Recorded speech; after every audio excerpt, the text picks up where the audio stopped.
Mr. Daniel West, Chief Financial Officer. Walking up right now, Mr. John Marvelou, Board of Trustees Vice President. Mr. Kirk Stout, Chief Operations Officer. Chief Randy Rice, our new chief, who was just saying a couple weeks ago, so if you have safety questions, he's here to join us. And Dr. Jessica Cardenas, Elementary Schools Assistant Superintendent. Thank you for having us.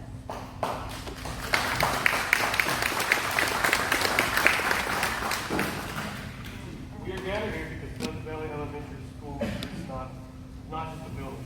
It's the heart of our neighborhood. Tonight, our purpose is to share why the school matters, the impact the closure has had, and how reopening it can serve both our families and districts. We know the district has a difficult decision to make about enrollment, budgets, and facilities. We respect that, but we also believe Pleasant Valley Elementary School isn't finished, and together we can find solutions. This is about more than one school. It's about equity, opportunity, and keeping neighborhoods strong. Reopening Pleasant Valley Elementary is an investment in Amarillo's future. Strong schools make strong neighborhoods. When a school closes, it doesn't just affect students. It affects property values, businesses, and whether families want to live here. Reopening Pleasant Valley isn't just good for our kids. It's good for the entire Amarillo community.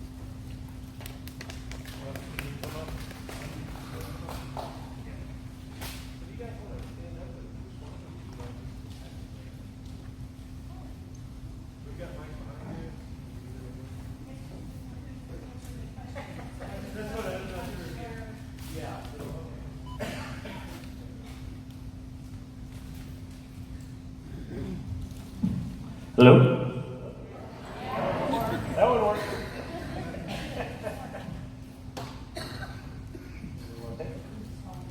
Yes.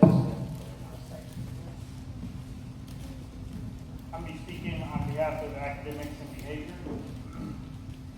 When schools close, students experience lower test scores, decreased attendance, and behavioral issues in the short term. Students who attend a school that closes are less likely to graduate from high school, enroll in college, or maintain a job, and may earn less over their lifetime. Students may experience trauma from being separated from friends, teachers, and forced to adjust to new school environments, impacting their emotional and mental well-being. Were these negative consequences considered, and how did it affect your decision making? So the question is, how did academics impact the decision? Were the negative consequences considered, and how did it affect your decision making? The handout was at the back. I have some more people have them. So. So we have a handout that we've given them that shows the process that was used. Okay. So does everyone have a handout? If not, we can hand out one. No, it's not that one. It's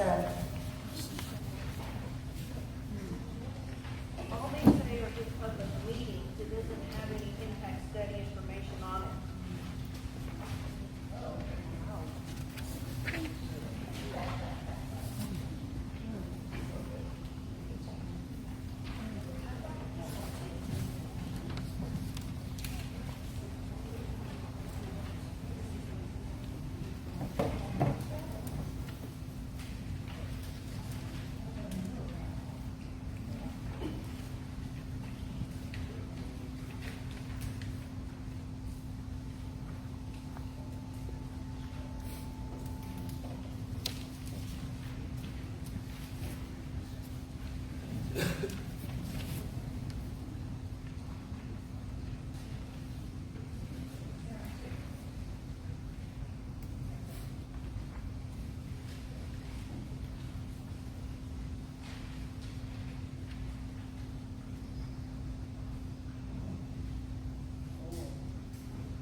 I think your question was about negative impacts. What their mental and well-being of students that have to transfer at a young age? So obviously, closing schools was never something we wanted to do because we recognize many of the things you just talked about. It's hard. It is difficult for kids. It was one of the hardest decisions I've been a part of in 31 years of working in Amarillo ISD. Obviously, we talked through, how to have kids go to the closest place, but that's not their home school, and we understand that. Really and truly, the honest answer to your question, what were the factors that were considered? It was about the efficiency of the schools and the population. And so over time, as you look at many things, and this afternoon I was just looking back through different things that we looked at and how we studied things, we put together a matrix. And the real truth is that when it came down to the point of, do we have to do this, we started where numbers were the lowest. I know that may not be something you want to hear, and I know it may be very disappointing of you to hear that, but absolutely we considered those factors. When you're in the position that we were in, we started where numbers were the lowest, and we watched it over time. It didn't seem to be increasing, and so those were the factors that we used. And our board, on the back side of the sheet that you have, our board at some point developed a process to watch all schools, not just Pleasant Valley, Sunrise, or Park Hills, but to watch all of our schools, and create a process that we went through from early fall and watched over time through the school year where the population of the school went. And there are some other factors that are on there. But yes, obviously, none of us made this decision without realizing that it's very difficult for kids. It's hard to move from one place to the next. So. Okay. You will only bless the kids from Hamlet or to Hamlet and Mesa Verde, neither of which has the same high performance as Pleasant Valley. And blessing is the only option for some parents. What can be done to ensure they have the same opportunity that they would have had at Pleasant Valley?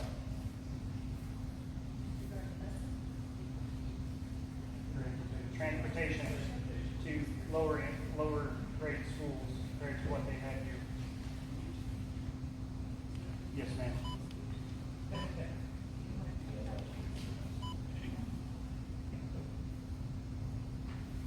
Good evening, everyone. So when this process started, we just looked at transportation for the schools that would be part of the new attendance zone for the schools closing. That's something we could, y'all heard this? That's something we could continue to evaluate, but that was how the process was set up. So whatever the new attendance zone is, transportation would be provided for those students attending those new schools.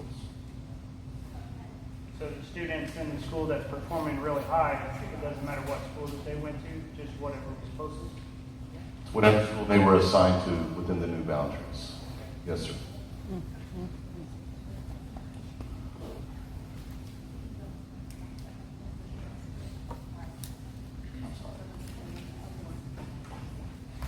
I just want to build on that a little bit. One thing we did offer to any student that was impacted by the schools closing was we gave them a priority transfer. So parents could choose to send them to any one of our schools by applying for a transfer, and those campuses accepted any of those transfers prior to opening their transfers to any other students in the district that were not from one of those campuses. The busing was only an option to those students being moved outside of the mile radius within their neighborhood, which follows our typical busing policy if it's beyond a certain distance from their home campus. So with those schools being rezoned, the busing was provided if they were out of that mileage to their new home campus. However, again, we did make it an option for any of those parents to apply for a transfer. We actually opened those transfers very early, and those parents, again, had priority to attend a school of their choice if it wasn't one of those campuses that they were assigned to within that new neighborhood area. So as far as if the parents chose to go to a different one, you're correct, busing wasn't an option because it follows our typical transfer policy if it's out of their new homeschool area. So but we did truly prioritize those students. And I will say that any of them applied. We accepted every one of those at the first option or first choice for the school that they wanted to attend. The reason we asked the question is because this is a much lower income families, so traveling across town is a lot harder. But the only buses that are approved were to Hamlet and Mesa Verde, which are not as good a schools as what Pleasant Valley was. So that's why we asked the question. Since Pleasant Valley's closure, many students have relocated to schools that are near or at capacity. Larger class sizes means less time per student, less tailored instruction, and higher teacher burnout.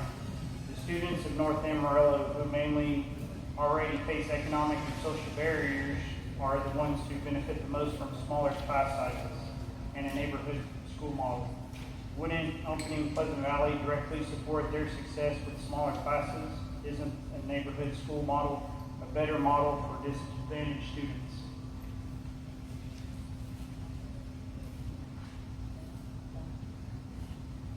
Okay, all of our campuses in our district are a 1 to 22 student ratio. So with that, when those classrooms exceed capacity, it has been practiced that we always look at, do we need to staff another teacher?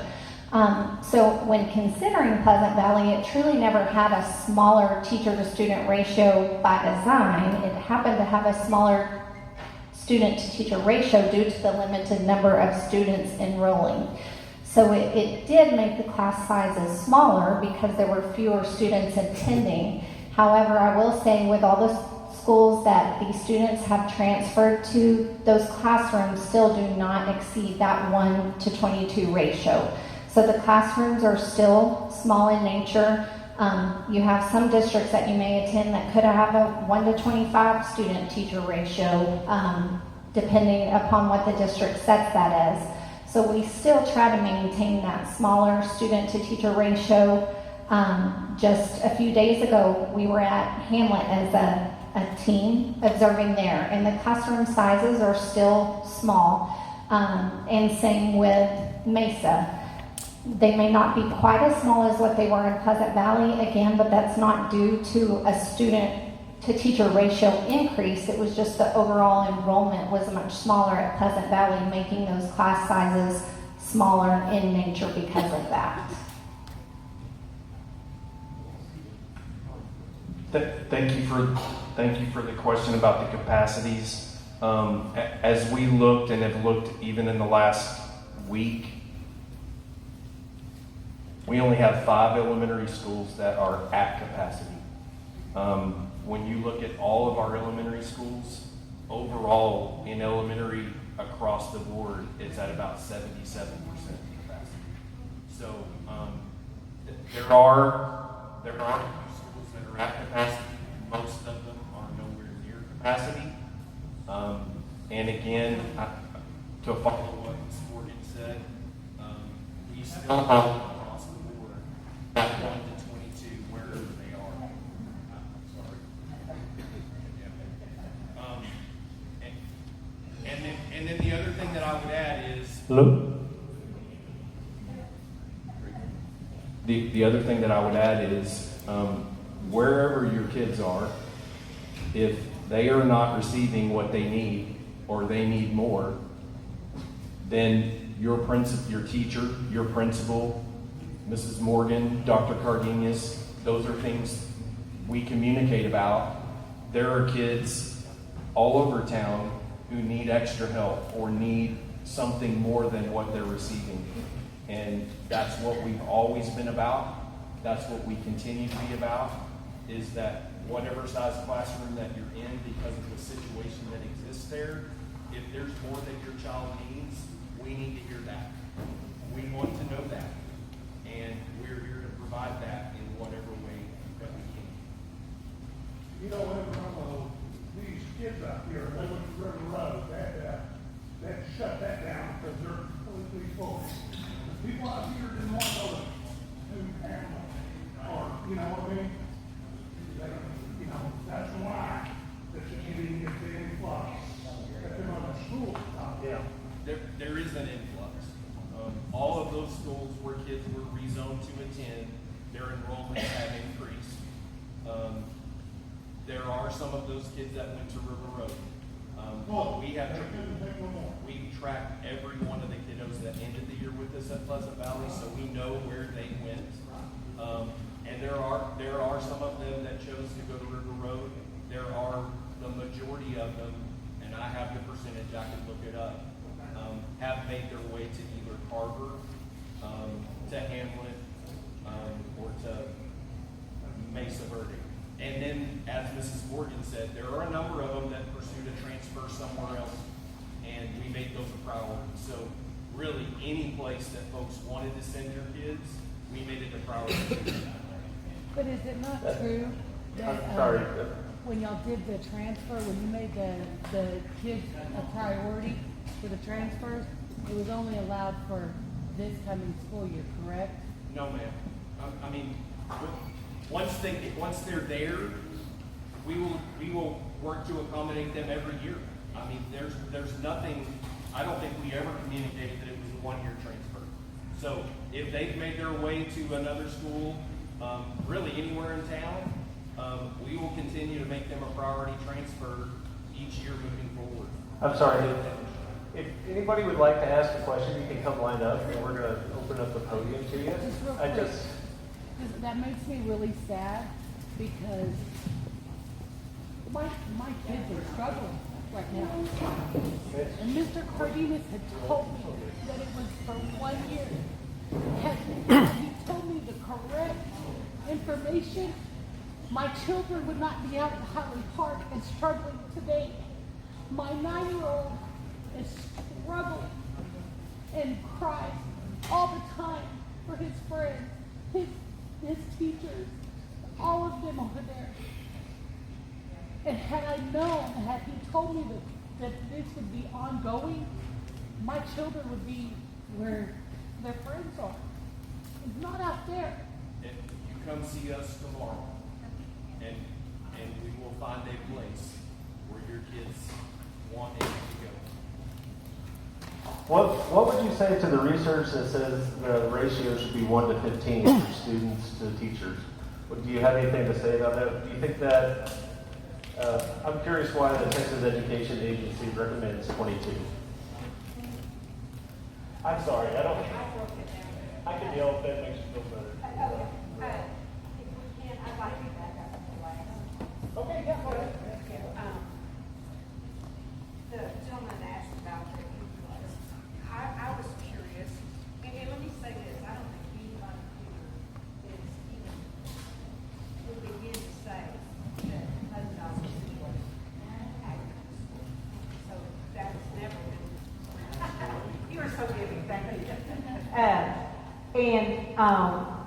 But on the matter of the influx into that school, our other schools in the district had that. I was curious, and I went back and looked, and just an FYI, there were about 100 students in the attendance district of Pleasant Valley that had already transferred out into other schools in our district prior to this.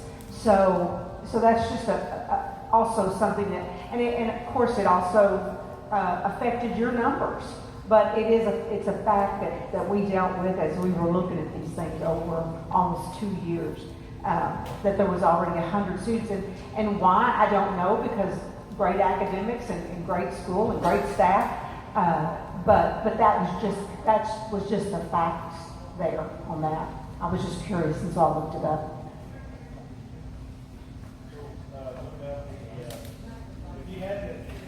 You only have the one microphone. So, if you had to say, what would you say the optimum number of students to teacher is? Like, if you were honest. Like, I know the Texas Education Agency recommends 22, but a lot of what I've read says that a smaller number increases, the one-on-one time with the students. And so they get, they have a better education. Would you back that up? Would you disagree with that? Well, I know. But do we have to stick to 22? But as a district, can we not decide to have smaller grade room class sizes? Sure. I mean, you can drive class sizes as low as you want. It just begins to cost more money to do that. I mean, you have to have more teachers in order to drive class sizes low. I don't know that I know why the state has chosen 22. It has been that way maybe since I started working in AISD. That's the number that the state uses.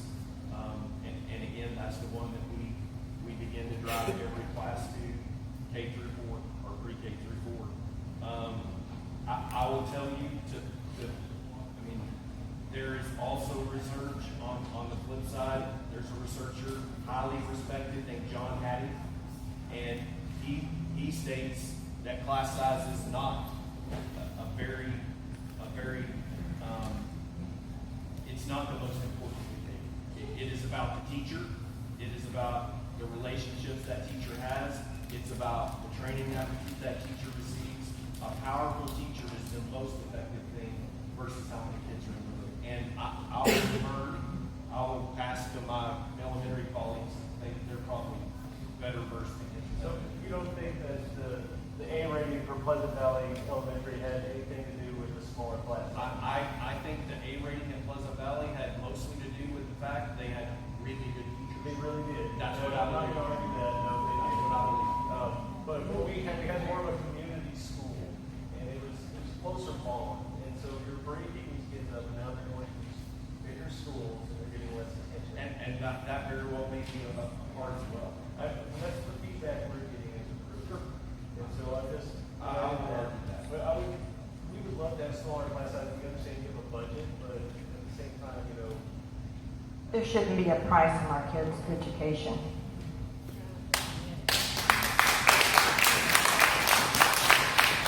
And back to Ms. Brown's point that you said there was kids, about 100 kids transferring out. Well, when I spoke to Mr. Cardenas, we had about that many transferring into Pleasant Valley also because of parents and the grandparents being responsible, the ones to get them to and from school. And the handout that you gave, Mr. Phillips, like for my daughter who just had to leave because she's an emergency room nurse at Northwest, she wouldn't have had privy to any of this information because last year was the first year our grandson started school. And to any of the parents here, raise your hand if you saw or heard anything about any of these meetings going on about the closing, future closing, possible closing of any of the schools besides Pleasant Valley. I mean, in this day and age of digital information, or even like how Mr. Price received a letter in his granddaughter's backpack about the oversized classroom waiver that y'all had to file for Coronado, why couldn't have letters been sent home in backpacks to kids that, hey, we're thinking of closing your school, we need your feedback. Come to this very important meeting.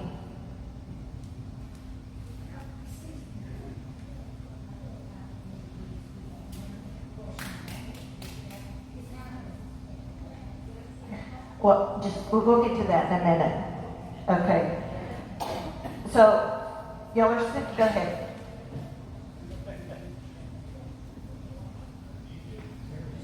With all due respect, this is just something, it's just a question, and I take every single person at their word here. And I'm not happy about this,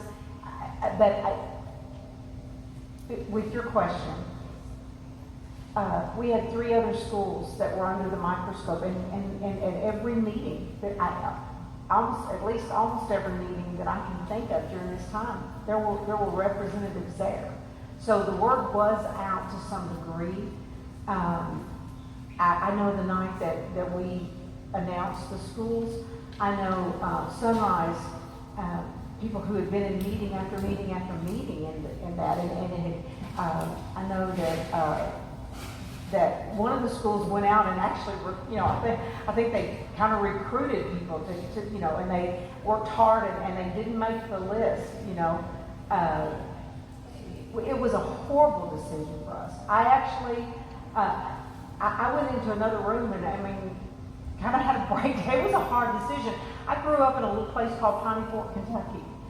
I rode 6 miles on a bus. They let me out of the grocery store. I was there for 45 minutes until another bus came and got me. I got on the bus before daylight, and I got off, after dark. A lot of times, a lot of parts of the year. I did not walk 10 miles uphill in the snow. I'm not that old, but I say all that to say it was a gut-wrenching decision when we finally named the schools. And I went into the little break room there on the way out, and the people from Sunrise who had been there meeting after meeting actually came in and hugged me and consoled me and said, we're so sorry on what, you worked so hard. And so it was as big a shock to us, I would say. I think I could say that you guys were unaware or that the word was not out on the streets, because it certainly seemed to us. Now, I can't personally, I don't have my finger in that pie, so I can't tell you where we placed the information or how, but I know that the information did get out to some degree. And I just want y'all to know that there was never any type of thing to do anything behind any community's back.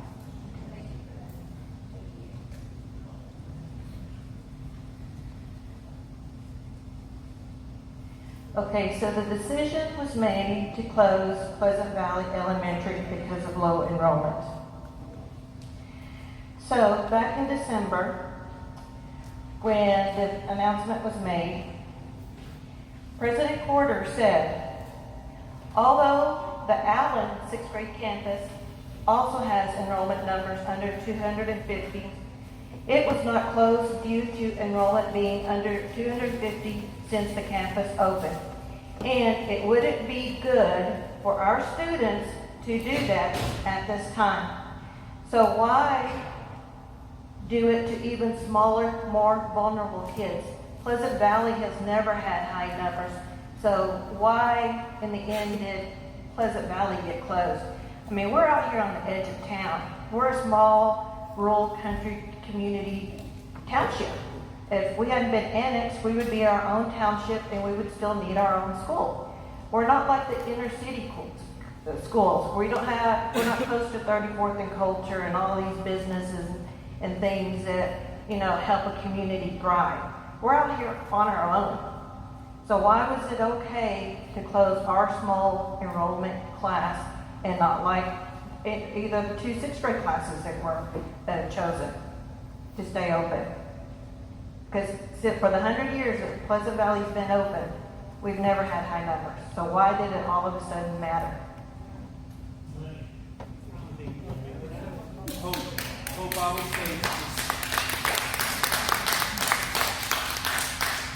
say it's never okay to go to school.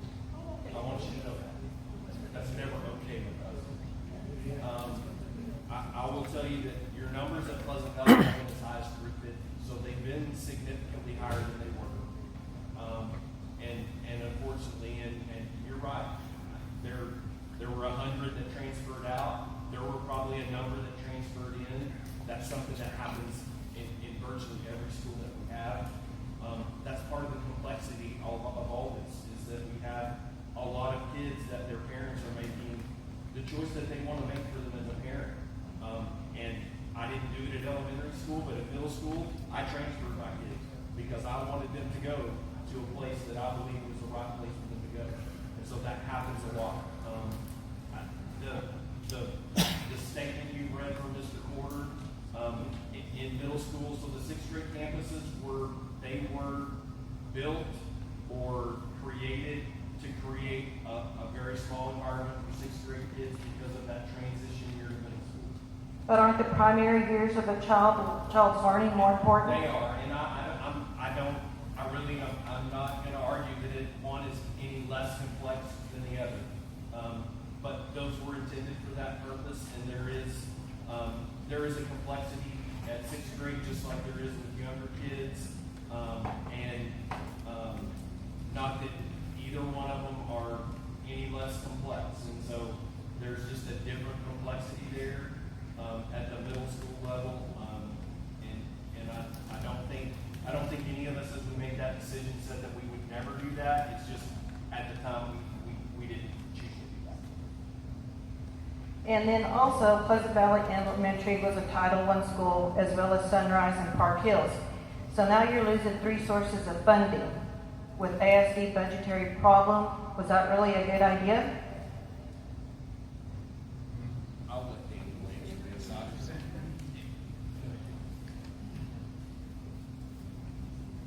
So as it relates to title, we receive that grant district-wide, and we allocate those funds to each campus based on the number of students that are at that campus. So the title funding would have just gone from Pleasant Valley to Hamlet. So no, it was not a constraint on federal funding. And all 3 of these schools you chose to close, all of them were majority Hispanic. Under Title VI of the Civil Rights Act of 1964, it says you cannot close underfunded schools serving primary Hispanic or minority students if those decisions have a disparate impact, meaning even if unintentional, they harm one racial or ethnic group, and in this case, it was 3. So how is the Hispanic community supposed to feel about this? Even doing it for low enrollment purposes, you are not to burden one group for more than others, which you have. Reading further into Section 6, there's more implications of unfairness to these schools, but that's for another time. These, along with Pleasant Valley, Sunrise was also an A rating. And TEA says, evaluation of the receiving schools to ensure that students would not be moved to campuses with lower educational quality, and you all did just that. Hamlet, Carver, and Mesa Verde are not A-rated. So our kids are not getting the quality education they were at Pleasant Valley. And even though you moved the great, awesome teachers that we had to the new schools, the environment's different. There's more kids in the school classroom. There's going to be 1 or 2 students, if not more, that are left behind because they're not getting that more one-on-one attention that they're used to. For my grandson himself, he's struggling. He tells us all the time he wants to go back to Pleasant Valley. He's used to, last year was just his first year in school. He's in kindergarten now, and he's having trouble because he's got a little bit of ADD, and it's hard for him to get that little extra attention because he's competing with so many more kids. And why was it fair for the Woodlands to have 4 kindergarten classes when Pleasant Valley would have had at least 2? And we're talking about redrawing, rezoning lines. The Vineyards are less than a mile from us. Some of those kids could have come over here for the A education. I've talked to a parent at the park that said if she'd have known that she could bring her child to Pleasant Valley for an A-rated education, just like the Woodlands, she would have chose the smaller school. So how are us parents supposed to have trust in the trustees that our kids are getting a quality education to where they were moved to? I mean, how is that not a violation of TEA rule that our kids were not moved to an equal school?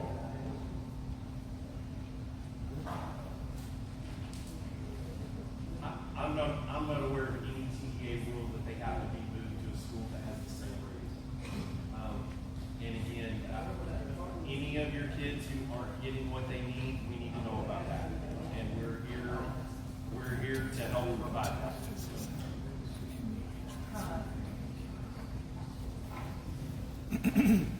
Hi. I'm pretty loud anyway, so I really don't need this to hear you. So my son, who's here today, he has autism and ADHD. He went from making A's and B's and getting the special education help that he needed to now he has a 71 in language arts because I got a letter Friday that said that their speech pathologist for Hamlet quit, and they have not been able to replace her. So for 6 weeks, my son has suffered.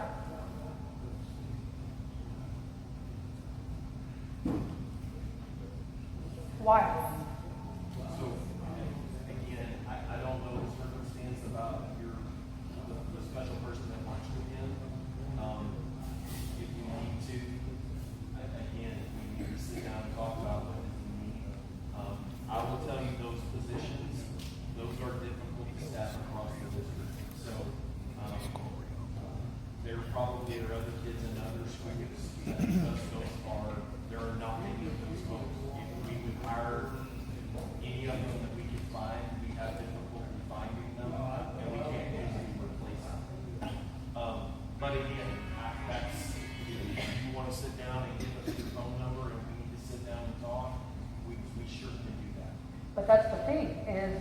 We went from an A-rated school to my son being in a B school, where he was getting the help 3 times a week for 30 minutes every time, to now getting ignored. I understand, and that could have happened at Pleasant Valley, just like it's happened in another school. But for the 3 years that he went there, it did not happen. He was on a roll to now 71 in his class. And we need to sit down and talk about what your kiddo needs.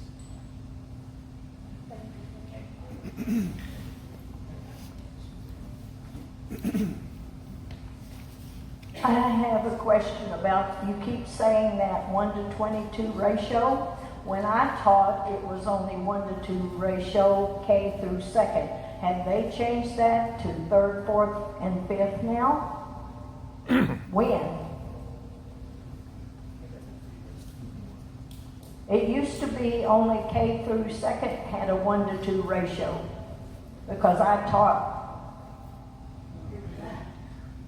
I've been retired 18 years. I have 37 years of teaching and 22 in kindergarten.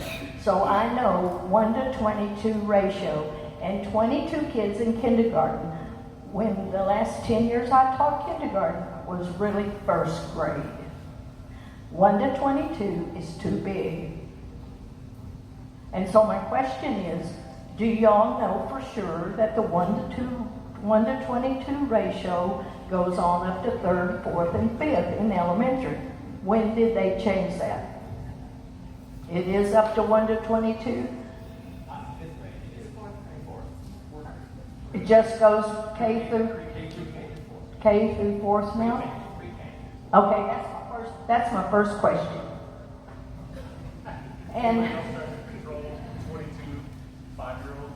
I did for 22 years, and when they left, they were reading because. Anyway, my name is Ann Shane. I would like to share a short history of my connections to AISD and Pleasant Valley School. I haven't talked to big people like this. Excuse me. My 2 sisters that are sitting right there, Elaine and Mary, the 3 of us combined have taught 92 years.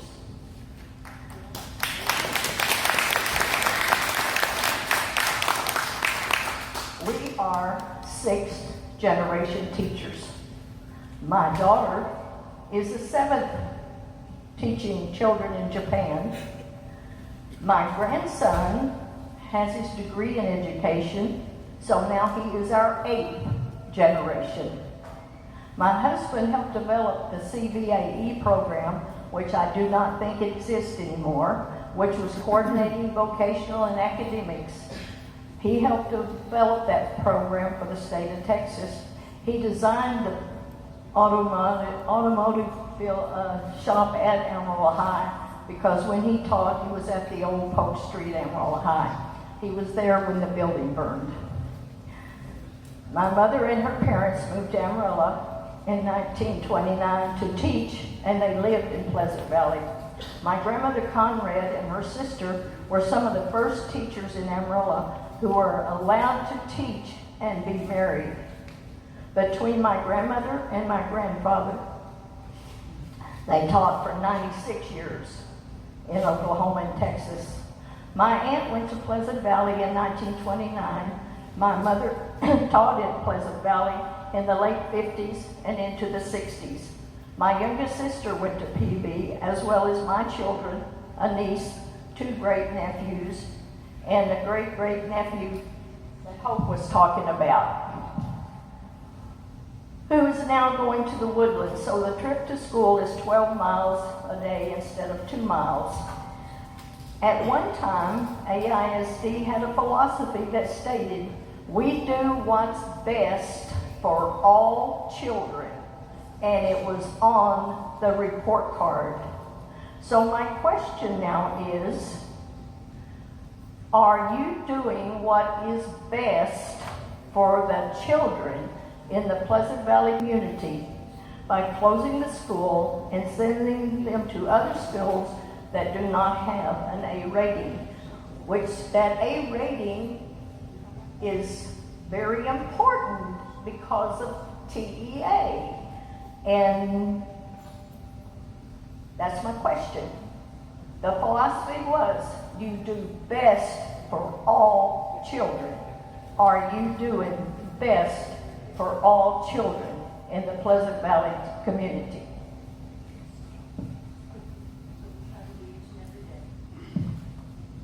You're trying. That's the key. You're trying, but are you actually doing? Thank you.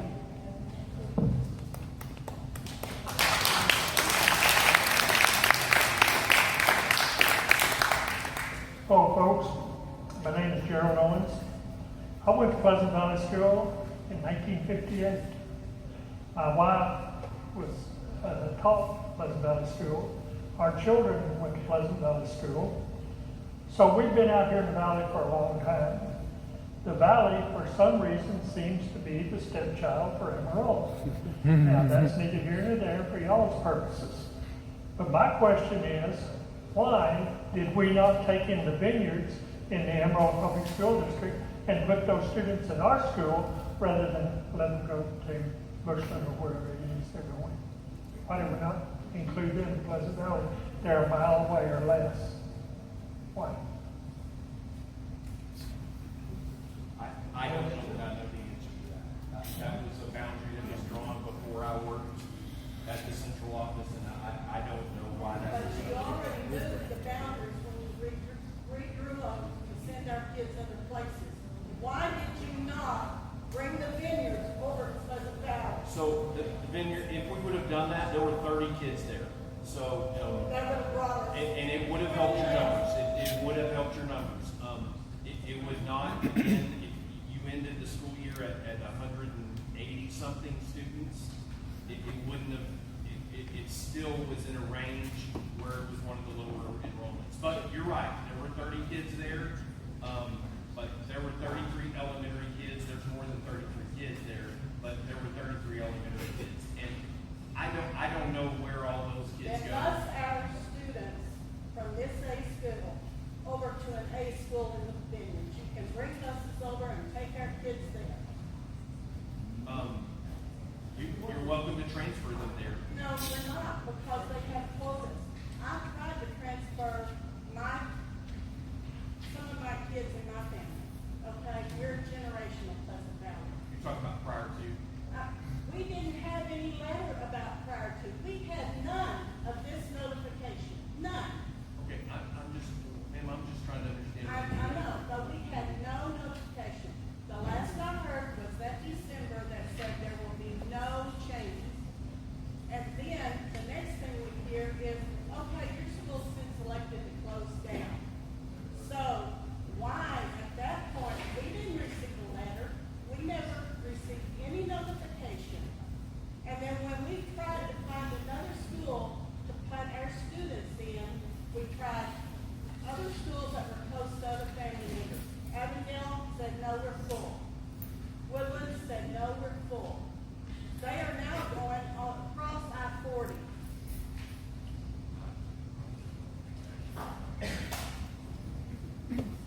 I will just say that shouldn't have been the case.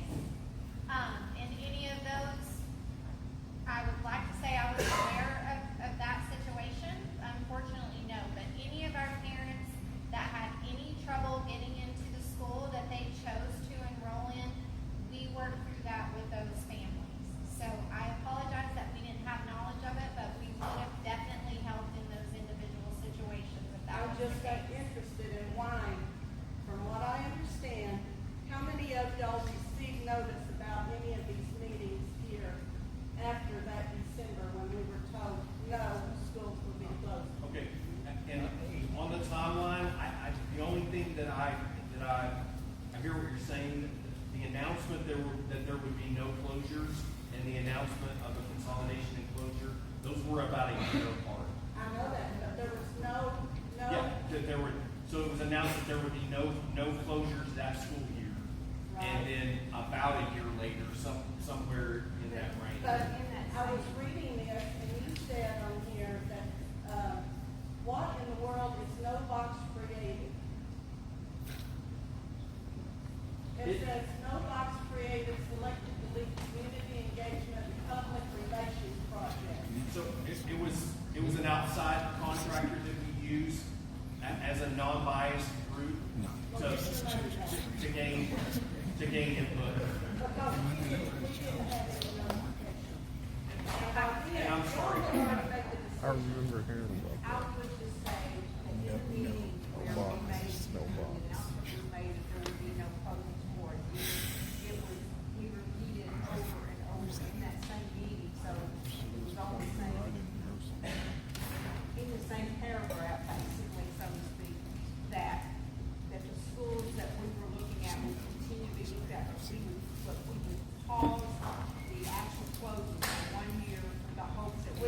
expecting more notification of what the process is going on. And as far as I understand, nobody received it that I know.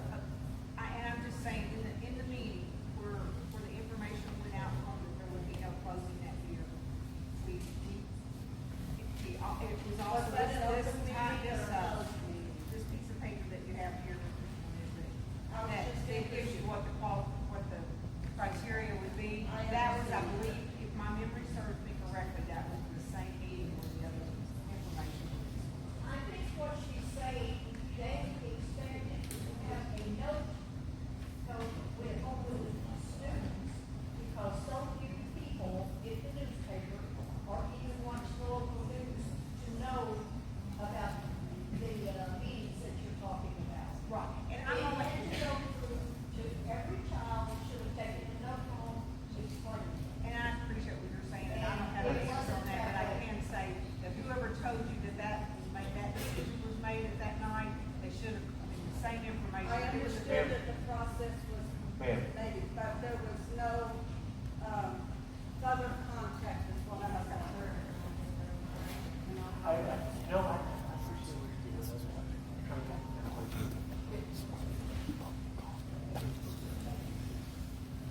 One other thing that I wanted to address, 50 plus years ago, I was teaching. Douglas Mackey was the head of the TDA. Douglas came up here to talk to me because I had sent him a letter and told him, I said, you're messing up 7 ways from Sunday. And he wanted to know what I meant. I said, you're doing away with the vocational programs in the public school system. And he said, well, no, we're just replacing the teachers or laying them off because they're not degreed teachers. And I said, no, these guys had 30, 40, and 50 years experience as welders, as sheet metal people, as bricklayers. Caprock used to have one of the best building programs in the country. But all these things, the TEA has decided that they knew better. And I tried to explain to him, not all these kids are going to be doctors and lawyers or IT techs. Some of these people are going to have to build the homes, they're going to have to do the plumbing, they're going to have to fix things. And he disagreed. I think it's come back and bit them now because they're understanding that we don't have enough vocational programs in the public school system. Well, you guys are messing up 7 ways from Sunday by destroying an exemplary school out here by taking it away from the people out in college. Not only that, you're destroying our property values because we can't sell a home if we don't have a school in the district. How can we convince people to buy our property when their kids are going to be bused all over town?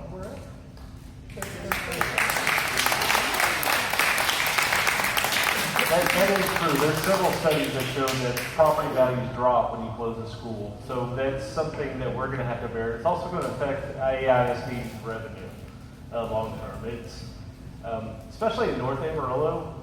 I know you guys are landlocked. You can't go further south because AISD and all that.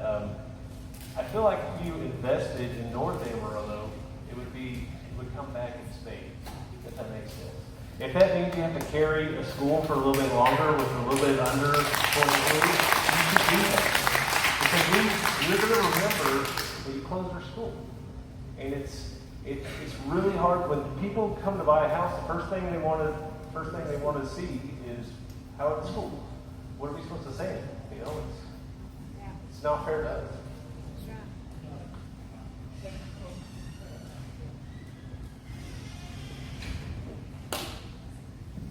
A couple things to that. I remember the board, we met with the city officials and county officials at Amtech and saying, is there anything you can do to help us in terms of development in Potter County and the development in the boundary areas where we are low? And I'll be honest, there wasn't a whole lot that came out of that meeting for ideas. Some others were here. Maybe y'all had a different viewpoint than I did. But we tried to get with Potter and Randall County, especially Potter, and the city to say, these are the issues this is an issue that we're facing. What can we do? Can we get housing development? Can we get some industry? Is there something? And We left that meeting with not much any more progress than we began. And that was, I can't remember how long, that was fairly early, about midway through the process. And another thing is, I don't know if misery loves company, but I'll just say this. This is not just an AISD problem or issue or just a Pleasant Valley problem or issue. There are more than 28 school districts in the state of Texas who have closed schools. Districts from Abilene to Lubbock to El Paso, not just West Texas, Plano of all places. Plano is closing schools. Katy is closing schools. There's nearly 300 schools that have closed in the state of Texas because of declining birth rates and because of other issues that force these closures. Another thing is that AISD has always been a neighborhood concept of schools, which has been very beneficial for a long time. In other words, we did have 33,000 enrollment, now it's down about 28 or so. Other school districts our size have somewhere between 40 to 42 schools. Schools that are 50,000 and plus, which is not quite twice as large as us, have an average of low 40s. We have 55. We have 13 more schools than they do in other similar school districts our size, which has benefited us. But at some point, we had to make some difficult decisions with dwindling enrollment. And our enrollments have dwindled dramatically. And it's not because they're going to Canyon or other school districts. It's because they're just not here. Negative feedback loop. You keep closing the schools, they're going to keep moving. Like this is, you close the schools, they leave, and then there's less tax revenue, there's less investment in our neighborhood. The reason there's no investment in North Amarillo is because you keep pulling this stuff out. You got Park Hill, you got Sunrise. Listen, we're starting neighborhood associations. You've got Barrio, you've got North Heights, Pleasant Valley here. We're trying to get recognized. We've got Commissioner Coffee here. We're doing everything we can to save our neighborhood. And you're not helping us by closing down our schools.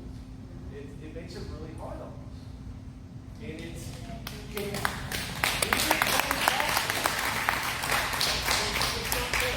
yes, you're not in the, you have a budget, you have to be responsible with that, but there's got to be another way. You just can't keep shutting down all our schools. There's not going to be anything in North Amarillo. Where are we going to? Are we all going to go to Woodlands? Well, my residents went to the Woodlands, the majority of our campus, but there was 40 million found. Move 37 and leave 3 million in the district funds instead of moving it to the capital funds to keep those 3 schools open. Because 2 of them are the 8 rated.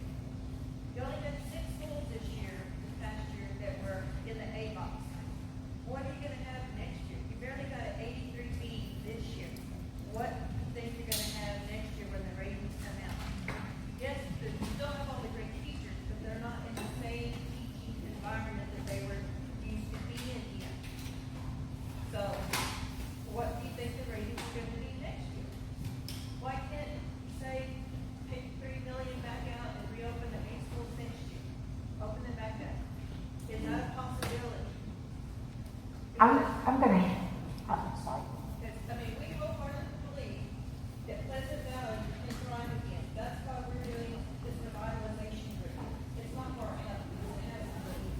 But we believe in our residents, our community, and wholeheartedly we believe in the future of our kids. So that's why we're here tonight.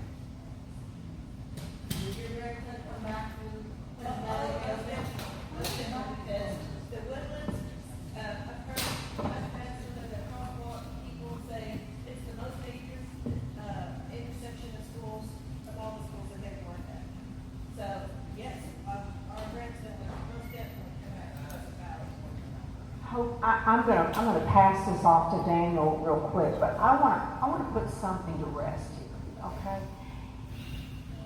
We didn't find $40 million. I don't know where that story got started. I went back and watched the video. We didn't find, if I would to God we'd found $40 million. If we'd found $40 million, we wouldn't probably be having this meeting right now. okay? So I want you to know that. And finding 40, we don't just have, I mean, I do good if I find a $100 bill in my house. That's Christmas, you know. But we don't have $40 million that we find. We, like a lot of you, have to put money in places and set it there because we know there's going to be roofs, and we know you guys don't want a bond program. We know you don't want to pay more taxes because we get those phone calls too. So I'm going to ask. I talked with Daniel about this $40 million today, and we simply went to a meeting that typically would have spent $39 million would have been used for, and keep in mind how large the budget of AISD is, and I know it sounds so out there, but when you divide it by 55 schools and all of the things, and I also want to touch on something. When you look at the loss of enrollment in our schools, the truth of the matter is that's the size of most school districts are larger. If you take 5,000 students, most school districts aren't even that large. So, were there 3 schools closed? Yes, but there was 52 kept open. And I'm going to tell you as a board member, that has not been an easy task to even do that. The $40 million was money that was set aside, and Daniel can speak more to that, but we had allotted $39 million, and we saw that wasn't going to cover because we had things that had to be taken care of. And so we could have probably went ahead and did that and then came back later and said, by the way, we need to adjust the budget because we used an extra $1 million. We were trying to be very transparent by saying, hey, and we underestimated and we need 40 instead of 39. But I promise you, and I promise everyone here, if we found $40 million, we would not be having this meeting. That would solve a lot of problems in our budget. So,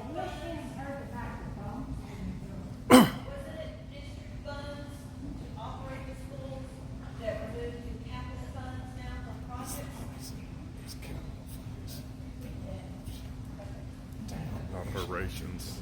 The money that we're talking about, wasn't it district funds for operating schools that got moved to capital funds that are now for projects?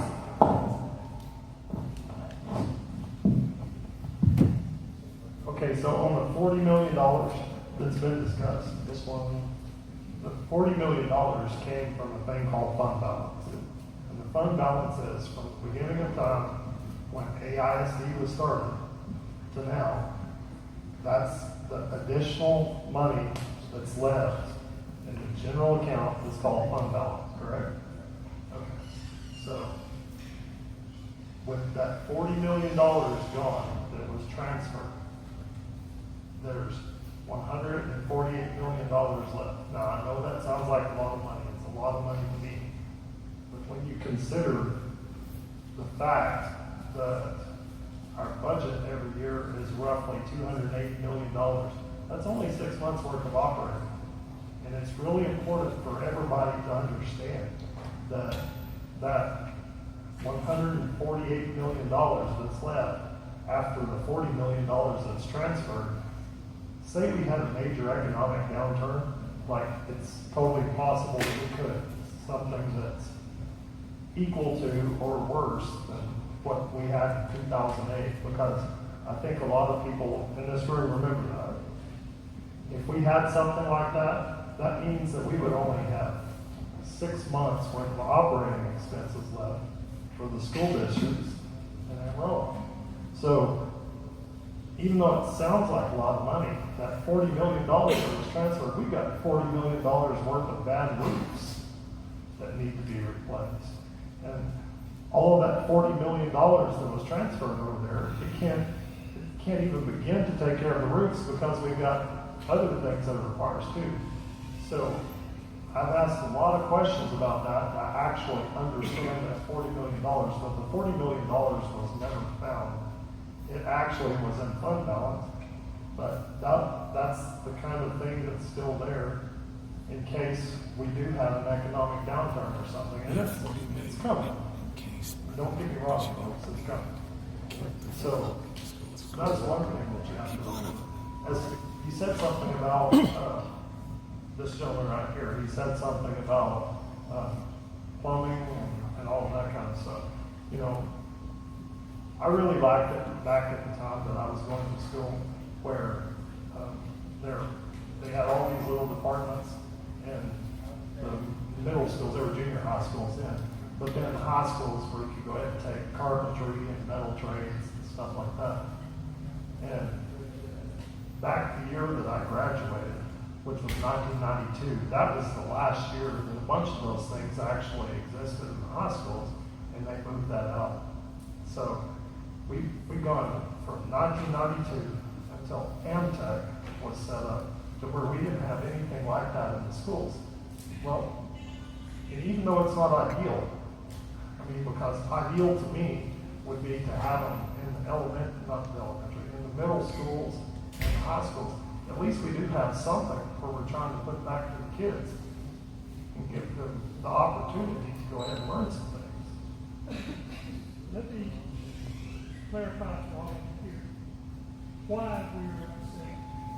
Not only the fact that the school system, but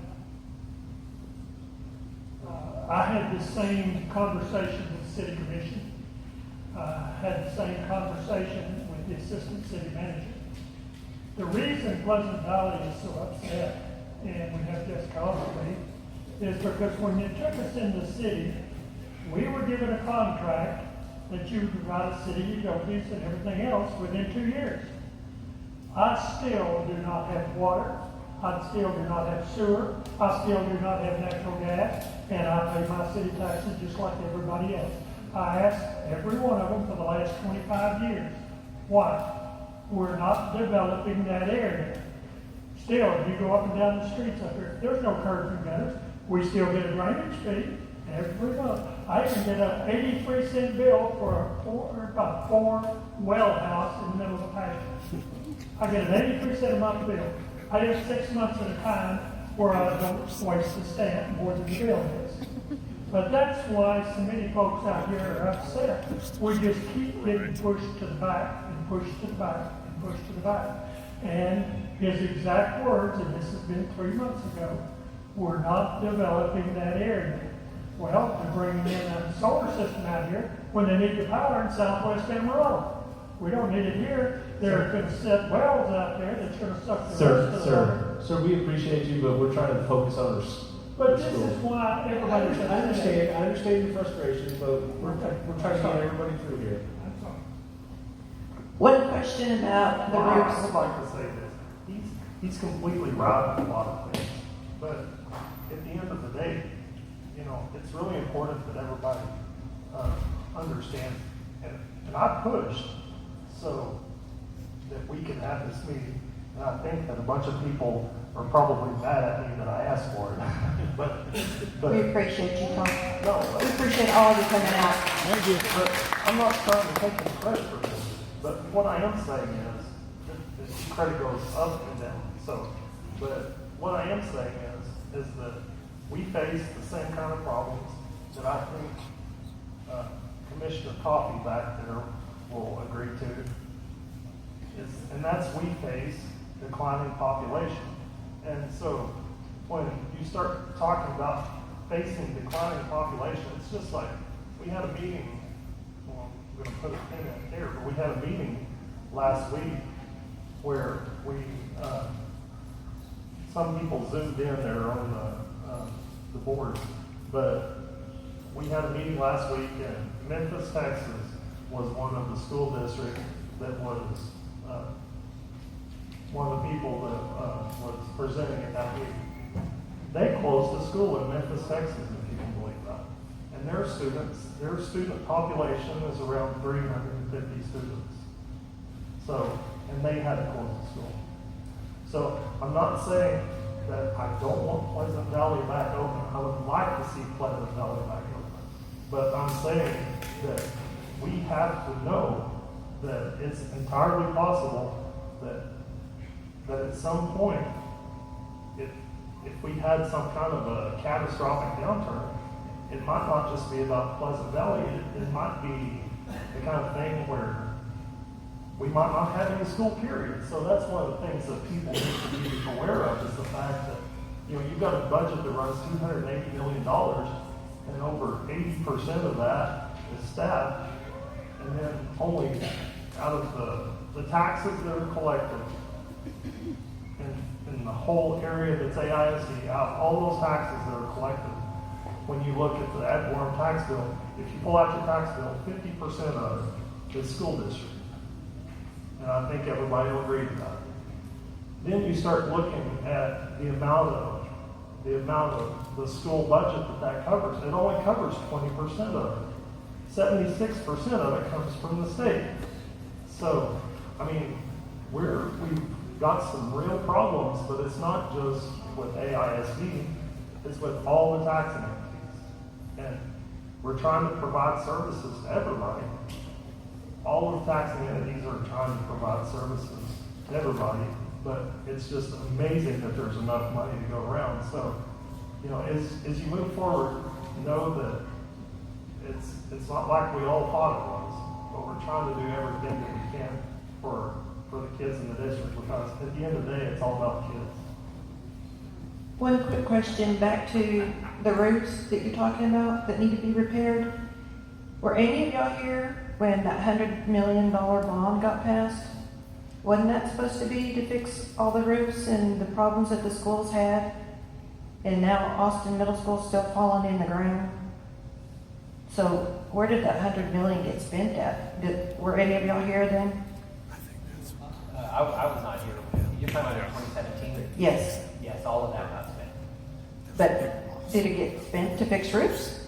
It was not all allocated for roofs, no. I'm not sure how many of it was allocated for roofs, actually. Upgrade all the schools. It was, but not roofs. So it was a renovation of Fannin, there was a renovation of Van, there were bathroom updates across the district. It was not necessarily specifically $100 million for roofs. Yeah, there was a bond election in 2022 that did not pass that had $40 million allocated for roofing. Yeah. I only have two questions. My name is Richard Veteran. I live over on Bonita. I've been here for 35 years. Okay. One question. Number one. Was the cost of repairing the school property, Pleasant Valley School, the cost of bringing that up through code, was that considered at all a reason why you closed the Pleasant Valley School? The closing of Pleasant Valley was strictly due to enrollment. The condition of the school had nothing to do with closing the campus. So in other words, the several $1 million that it would have taken to bring it up to code had nothing to do with closing. No, sir. I think this was asked earlier. What happened and why was the vineyard not considered in the Pleasant Valley School District? Why? What's the main reason that it wasn't? I know you're going to say it was the students didn't have the 30 students over there, but look what they're building over there. Did anybody look at the future? Or did they not hear about Pleasant Valley and Pleasant Valley's future?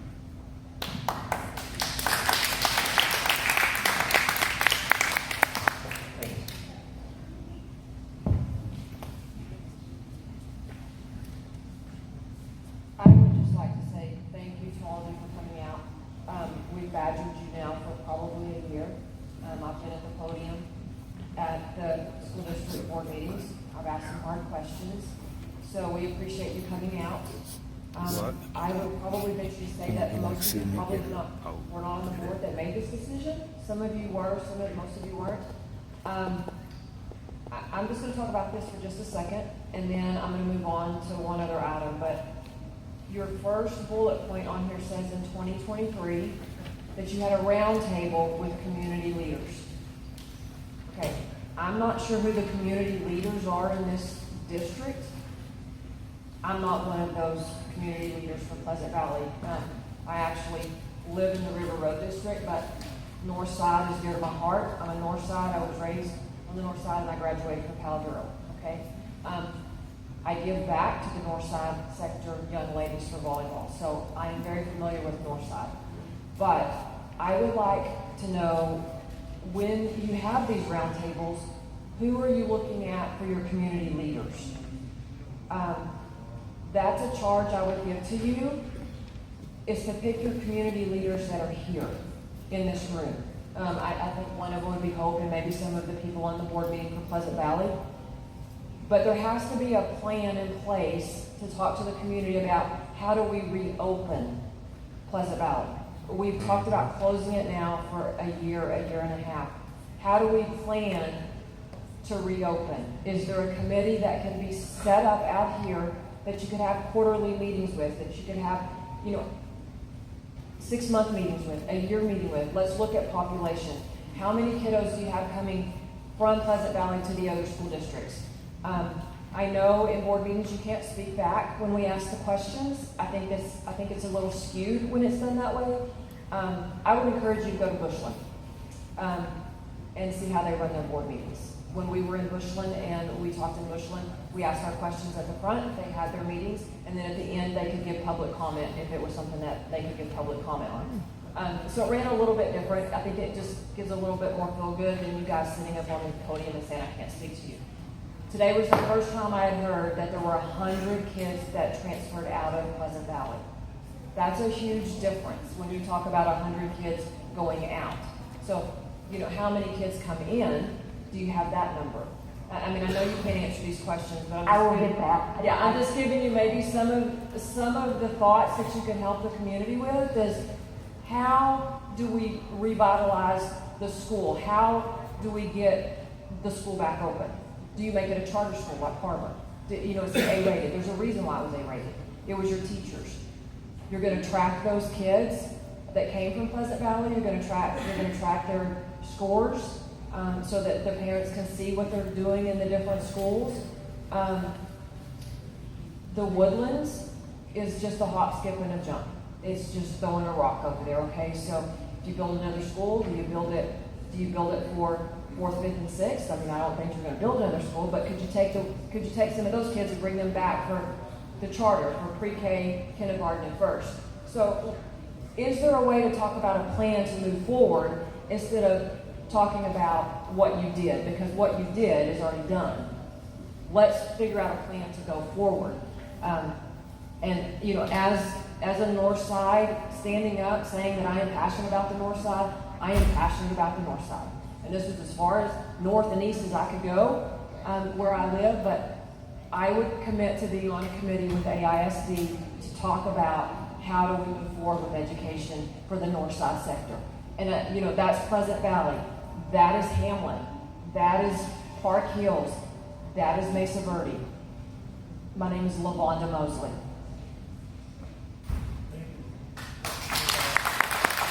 I just think those three guys, you guys, they're very passionate about their school. They're very passionate about their neighborhoods. I get it. You closed my gym. I'm a coach for 30 years for Kids Inc. You closed my gym. I can't coach there anymore. So I'm driving another, 6 months. I don't care. I'm still going there, but it's convenience. It's convenient for the community. We've lost our Pleasant Valley young ladies. They're not going to the schools that I coach, but I can't use your gym. That's the charge I would give to you guys, is make a plan for the community, make a plan for the kids. How do we reopen it? If it's numbers, how do we get numbers? We want to see the A-rated. You've got some really smart people on the north side of town. You've got some really smart people in this room from the north side of town. We produced those kids that are coming out of Amarillo and going into the colleges and being the next school board members, and that's what we want to see happen. So again, I thank you for your time. I know we've kept you longer than we probably should have. You may have some more questions, but I just want to say thank you, and thanks for listening to us and letting us give feedback. LaVonda, can I say this? I want to thank you first of all for your civil discourse. I think that's really needs to be all of our goals, because I don't think there's anybody in this room that doesn't care about children. I know we've spent a lot of time talking about children. We spend a lot of time We spent a lot of time talking about the North Side children. I know when I was running my campaign, one of the first things I did was reach out to some leaders on the North Side. I remember speaking with Pastor Paul about his grandchild having to be on the bus, because again, the Piney Fork experience in my life. So we don't know what we don't know. You guys don't know what you don't know, and we won't learn about each other or come to solutions if we don't have civil discourse. And we simply are going to have to, by faith, trust each other. That, I mean, I know there's no one on the school board, and you know, I've never been an educator. God bless you ladies that are. You are superheroes. There's no question about it. It takes a special breed. I couldn't do that. But I do serve, and I know that I don't make one penny for it. And you know, I can find receipts for all kinds of things that it does cost me, but that's okay. That's a choice I made. But even the ones up here that are administrators, I want to tell you, they work hours and hours and hours to come to solutions. We had meetings that I was like, you got to be kidding me. We're meeting another 8-hour day. Do we at least get lunch? You know, they did give us lunch. So I just want to say, let's go forward with respect for one another and trying to, you know, to understand that we all are dealing with what we're dealing with, and we don't know what we don't know. And thank you guys for giving us information that we don't know.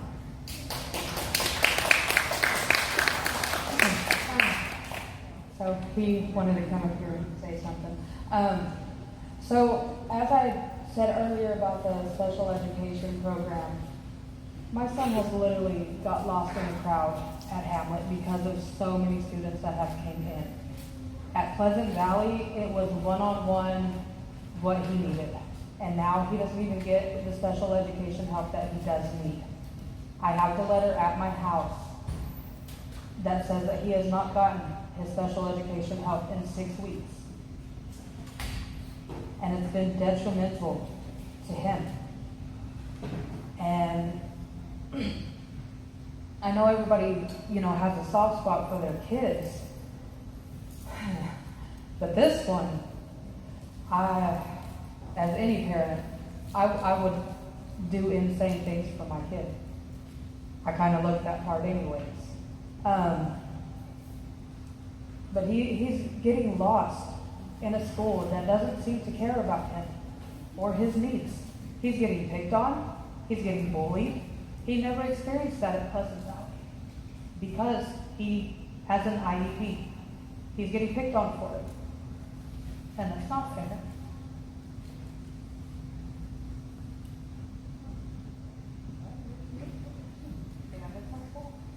I miss my school.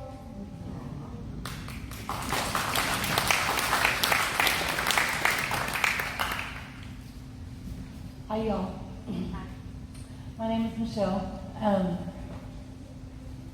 I spoke to y'all earlier, and we're going to work past that. That's just I don't mean to offend anybody when I say this. Do I want Pleasant Valley back? Absolutely.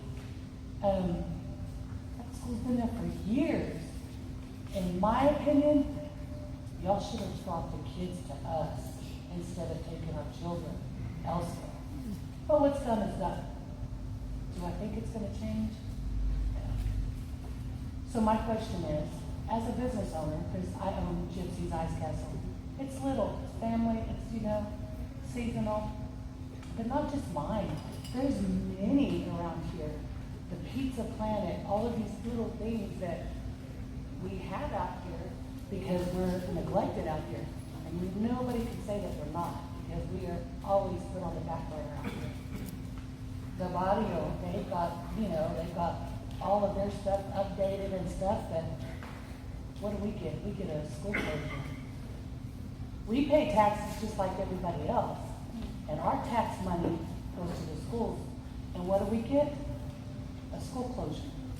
So make that make sense to me. You know what I'm saying?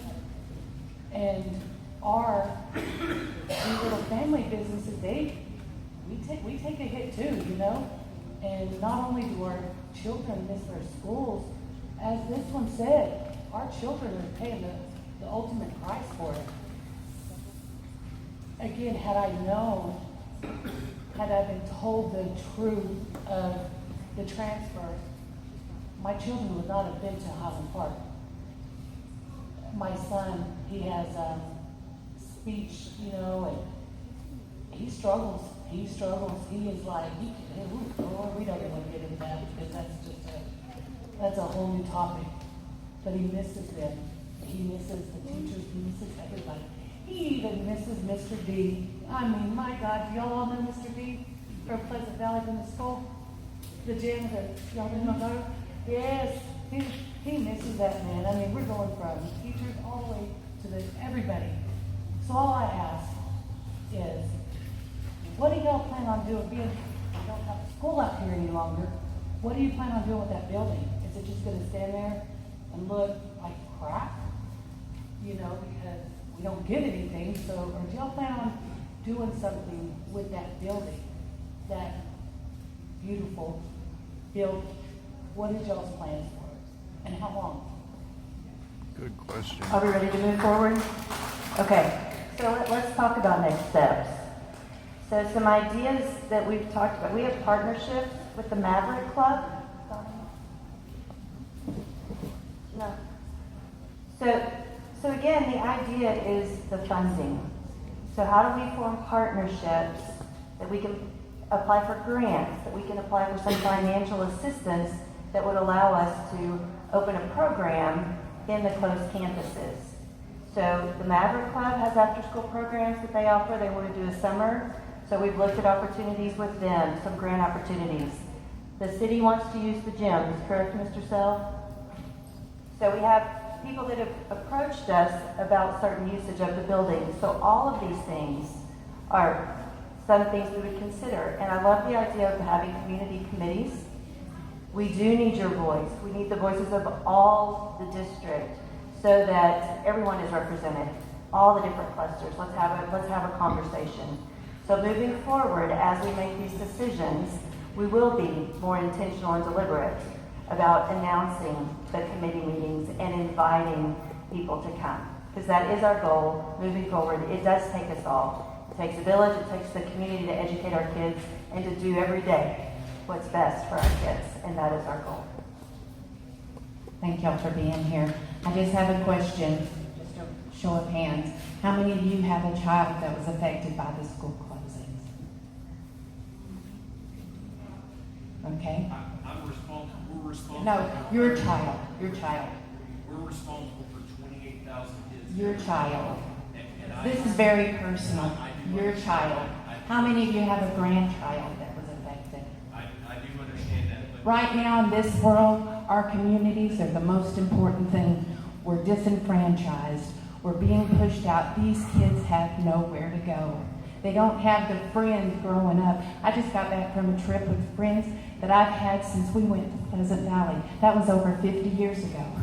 The day my dad died, Ronnie Conley and our friends at Pleasant Valley came to comfort me with their parents because we were a community. At some point, the hard decision may be the community has to come first. We've got to start rebuilding our communities, and we can't tear them apart. It's about the people. I know it's money, and I know why Vineyard is not over here, because it made more money for the city. They negotiated. They said, you don't have to go to Pleasant Valley. You don't have to go to Horace Mann. And I'll tell you, Horace Mann's a heck of a school too, and so is Caldera. So that's why Woodland isn't over here, and I know that. But at some point, the hard decision is going to be, let's start rebuilding our community. Let's start having neighbors again. You know, kids go to Woodlands, they go to Mesa Verde. They don't live in the same neighborhood. There's not a same connection with the families. You know, at some point, the community has to. We've got to start rebuilding the communities, and that'll be a hard choice. You know, so I'm sorry that's how I feel. This world needs our communities. They need our communities to be rebuilt.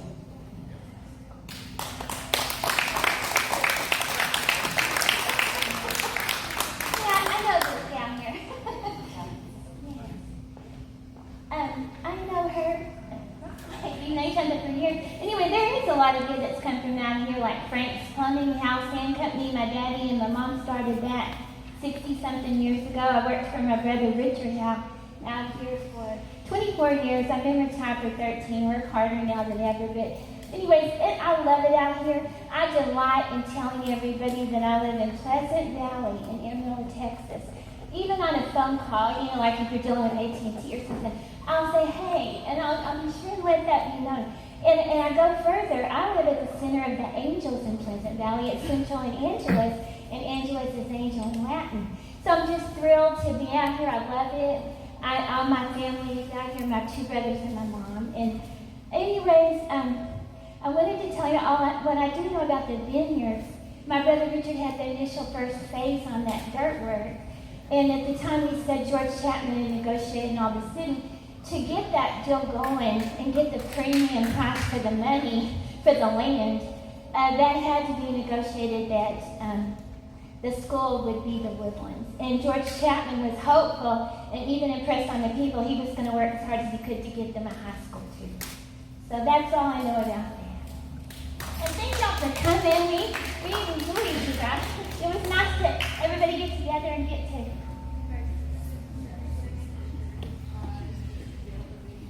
Oh, at that time, 20-something years ago, George Chapman, he was really talking the big talk, you know, because he wanted to get, and you can see how big that's grown now. It's amazing.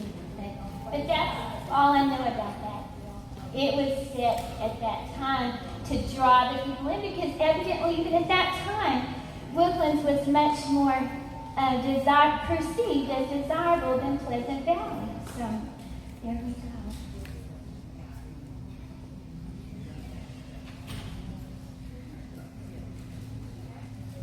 My name is Mike Fisher, and I live in the city limits of Amarillo. And such really good comments these people have made. I don't live over here, and I've kind of evolved into just advocating for people that don't have a voice. And I've experienced both sides of this coin. I came from homelessness, child abuse, you name it. Drugs, my whole family. Nobody's alive. When my brother's still around, he's homeless. I came from all that. I came from the poorest of poor. And I had, I don't like to talk bad about my mom. I think she did the best she could with what she had, and she didn't have much. And when it comes to schools, that's what made me. That's what the normal thing was for me. That was what gave me, that's why I'm here today. That's why it's everything in who I am. And who am I today? I'll just get to the end. My accountant says I'm worth a lot. And I'm a medical software company. How do you go from that, from what I just described, to probably the most complicated type of business you can run, software and medical. 20 years, very profitable. To the most sophisticated businesses, whether it's software by itself is complicated, medical by itself is complicated. I'm doing that, and without the schools, no way, I'm not here. I'm in jail. And it was being part of that. And if you don't have that over here on this side of town, so I'll go back to my daughter, my youngest daughter. At 3 or 4 years old, she wasn't speaking. She wasn't saying a word. And we're like, man, she's going to be on the little school bus. And so when you have the money, and you have the resources and the decision making, you put your kid in Montessori school and you do all those things. And now 25 years later, she graduated from a university in New York City. But that's the difference. So when I was younger, it was the school. I had to have that because I didn't have it at home. So those impressions that I had at school and the people that I met and in the neighborhood, because that's where you live, and you got to go over to someone's house because they're nearby, and you met them at school and you get to see what's normal, and you mimic that because it's not at home. And all those things, you've taken those away. And I hate it when white people get up and start talking about diversity. But when you talk about that, diversity means more than just race. But it's automatic, like a lot of minorities come from poor communities. So I think it's easier to just say race. But minorities, adversity goes with diversity. And coming from that adversity is what is why I'm here today. But I don't see much minorities here. I think I see a darker shade over here, maybe Hispanic. But I'm really looking for the people that came from nothing. Because they're the ones that would speak up. They're the ones, anybody, were you guys at the meeting about the solar panels? I see a few of you. This lady, where'd she go with the dress, the striped dress? There she is. The point she made of, did any of your kids were affected? And none of you have kids over here. So if two of you guys had kids over here, I bet you one of these schools wouldn't have closed. So go back to the solar panel. I know we're sticking to schools, but this goes with this. Do you remember the other day? The other day we had this place was packed. I don't know if you guys saw it, but I put it on my site. And it's 2 hours and they grilled that guy. And I appreciate you guys. I might not come across like I care about you guys. And I do. And I'm looking out for the next Mike, the next little Mike. I should be in prison. Statistically, I should be in prison. I probably shouldn't be alive, but I'm here. And I've given back way more taxes than I've ever collected, than my family has ever collected. And I have no skin in this game. Most of my kids are out. And I have no grandkids here. So the other day, this goes with the question she just asked you. The other day, they're asking a man came up here, standing right here, and he said, for all the Excel people, as a show of hands, at first he said, show me the solar farm. So he showed it up there on the wall. There's a bunch of solar panels everywhere. And then he said, show of hands from the Excel people. There's about 20 of them. And the CEO. And he says, if you walked out on your back porch and that was the view, show me by a show of hands who's okay with that. It was something along those lines. Not one of them raised their hands. So the same question would go here. If you guys lived over here, by a show of hands, who would be okay with closing 2 schools that are adjacent to each other? You could have closed one of them and put them in the other school. And then these kids wouldn't have to go as far at least. And the things that you've done to these, it's lower socioeconomic people over here. And they don't have the resources to put their kids in Montessori school, like this lady that said her kids having problems. They don't have those resources. They depend on you guys. And then the ones that have terrible parents, they depend on you guys. You guys did that for people like me. We've got to get diversity, and it doesn't have to be minorities, but it's a great way to do it because most minorities come from a very adversarial background and have to overcome a lot. But it can be people that are very poor that have made it. Somebody that's made it. Put them on your board. It doesn't have to be me. I'm not volunteer, but if you wanted me to, I'd be there. And I'd like to go back to, you said you didn't find 40 million, but that's subjective. I mean, it could be argued both ways, and you guys know that. But let's talk about the insurance. Back in, I think it was September of 23, they switched the insurance company, the company that handles claims. They switched them from Blue Cross Blue Shield to IMS, a local insurance claim adjuster. They spent, well, I don't know, who wants to hear my story? Anybody? Want to hear the rest? It wasn't very many, but so I'll try to speed it up. So they They've spent more in claims in a matter of 16 months. And maybe you can come up and explain this to me. But I don't know your name, but I think you're the money guy. I always see you up there with the money. Very smart guy. I mean, you seem like you're very smart. Or you put up a good act like me sometimes. So they spent it was somewhere between 16 million and 30 more million dollars than what they spent in the prior, I think it was around 16 months or 20 months. It was 16 to 30 million. So it's somewhere in that range. They spent more than what they spent over the prior 8-year average. So if we had kept spending the same way we were over the previous 8 years, we could have possibly kept these schools open, say 15 million. We could have kept them open for 5 more years. I know you're shaking your head no, but get somebody, I could probably figure that out. I bet you I could. I bet you I could. But we got to keep places like this open, man.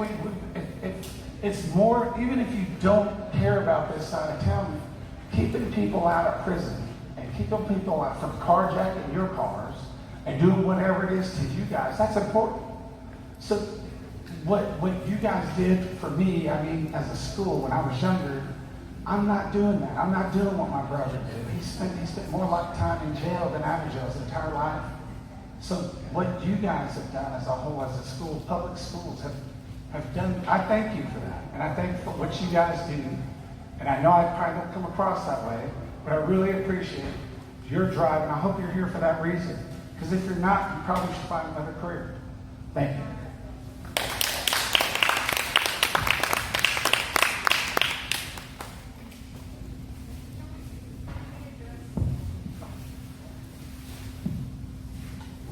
Mike, thank you, and I didn't know we had so much in common. I just went back from my school class reunion, and the school board can attest to the fact that a lot of times it comes up in meetings where they say things like, but you know, there's going to be that kid that, and I finally settled that about a month in on the school board. I said, I was that kid. Okay, that's my heart. I was that kid. I just went back from my class reunion, and they're like, "You're on the school board? How did? Wow, you grew up, Connie." And I'm not going to tell you any private stories, okay? You could make them up and probably not even go there. But anyway, but thank God for teachers and people. So I agree with you, Mike, absolutely, 100%. I want to say this. I didn't have a grandchild that was directly affected by Pleasant Valley, but I do feel your pain. I have 2 grandchildren that through situations that were out of their control, they wound up in 4 schools in 4 years. I believe it was 4. Maybe one of them just had 3. Very hard. I understand that. And I appreciate that. And that's part of what I felt like when we were going through this, because I could empathize with that. Those children know what we've had to do is say, you're going to have to, you know, it's out of your control. We can't fix it. We don't have a solution. So you're going to be great public, you know, you're going to be great socialites. You're going to make friends easily. You're going to, you know, and try to find the upside of it. And I'm not making light of that at all, but I'm saying that was the situation in their life. That was the hand that was dealt them. And, you know, but I want to say this, and Mike, I appreciate your kind words tonight. He's been a little rough on us at times, especially me. And I'd love to have a cup of coffee with you, Mike, because you do have some wrong information. But we were both that kid, so we'll figure that out. I just want to say this again. None of us are served, and certainly not our children, by us finding reasons to divide. We need to find reasons to come together, because that's the only thing we have that we can do. Hi. So I've had family in this area most of my adult life. I spent a lot of time out here. My niece and my nephews went to Pleasant Valley. They had wonderful experiences. Without Pleasant Valley, my nephew would not be as developed as he is today. He's very high ADHD, can't function properly, not properly, but he has troubles. And without Pleasant Valley's help, he wouldn't be where he's at. But I was just looking at y'all's 5-step guideline for consolidation of campuses. And you said there's no new, if there was a new housing development in the plan for the neighborhood, we'd be able to, show that growth. Back to the Vineyards of Amarillo. That is a housing development within like a mile and a half. So why do we not work to bring them in, restructure the lines to, I know you said it's like 33 students in elementary at this time, but like I said, there's future growth there. That is a major development and it's only going to get bigger. So why would we not try to bring those in rather than just say, well, this one's done, move on, y'all go on with your lives. That's all I wanted to say. Thank you. Thank you for this opportunity. We still have more difficult decisions to make. So as we move forward, we will include community and we will listen for your voice, and we hope that you will continue to share your thoughts and concerns as we move forward.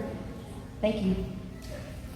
Thank you all. Thank you so much for coming out and answering our questions, even though it was hard for both our sides. But we appreciate it. Thank you so much. But to our community, I do have one little announcement that we have finally gotten our certificate of formation for the Pleasant Valley River Road Revitalization Group. So we are officially incorporated.